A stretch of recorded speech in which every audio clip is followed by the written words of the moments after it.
qof walba uu ku nool Koonfur Afrika saameyn ayuu ku yeelanayaa qorshaha canshuur kordhinta ah ee uu dhawaan ku dhawaaqay wasiirkii hore ee maaliyadda ee dalka Koonfur Afrika Muluzi Gigaba wuxuu sheegay in boqolkiiba hal la kordhinayo canshuurta loo yaqaano VAT-ga oo horey u ahayd boqolkiiba 14 halka laga bilaabo bisha Abriil canshuurta ay noqonayso boqolkiiba 15 taasoo sare u sii qaadaysa qiimaha nolosha dalka Koonfur Afrika oo muddooyinkii dambe sare u kac ku yimid maadaama uu hoos u dhacay qiimaha lacagta dalka Koonfur Afrika. canshuur kordhinta Cabdikariin Mursal waxa keenay dawladda ayaa waxay aruursan jirtay dhaqaalaha ay dadka ka aruuriso oo loo yaqaano canshuuraha iyo dhaqaalihii dawladda ay isticmaalaysay ayaa waxa batay dhaqaalihii isticmaalaysay dhowr sano waxaa marka dawladda lagu yeeshay deyn ilaa 50 bilyan ah oo sababtay in lacagtii ranka ahaydna ay qiimo dhacdo dhaqaalaha wadankana uu hoos u dhaco ayagana hoos loo reed gareeyo si ay taas uga soo baxaan ayay waxay ku qasbanaadeen in canshuuraha qaybo kamid ay ku daraan midaas oo ay ugu horeyso canshuurta la yiraahdo VAT-ka ama la yiraahdo dheef kororka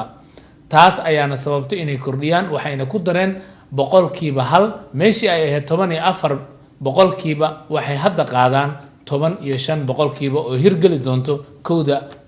Abriil haddii ilaahay qaar ka mid ah ganacsatada iyo dadka danyarta ah ee aan haysan dhaqaale ku filan noloshooda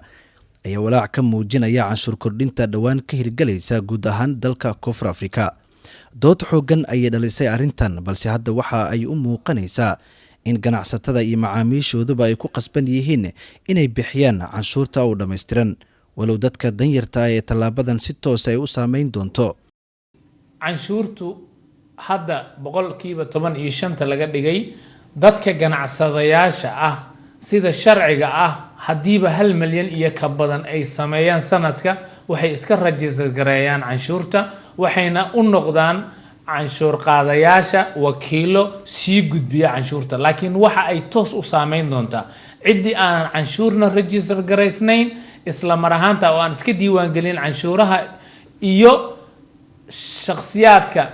public ah ee ah kuwa ugu dambeeya ee cuntada isticmaalo kuwaas oo ah inta ugu badan South Africa xisbiyada mucaaradka ayaa diidan isla markaana cambaariyay qorshaha dawladda ay ku aadan boqolkiiba hal in lagu kordhiyo canshuurta VAT-ga taasoo noqonaysa markii ugu horeysay ee canshuurta VAT-ga ee dalka Koonfur Afrika la kordhiyo 25 sano kadib. While VAT increase we reject it totally. COSATU stance is very clear.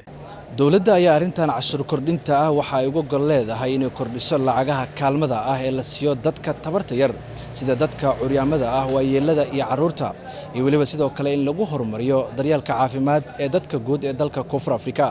Cabdikariin Mursal, telefishinka caalamiga Universal, magaalada Cape Town.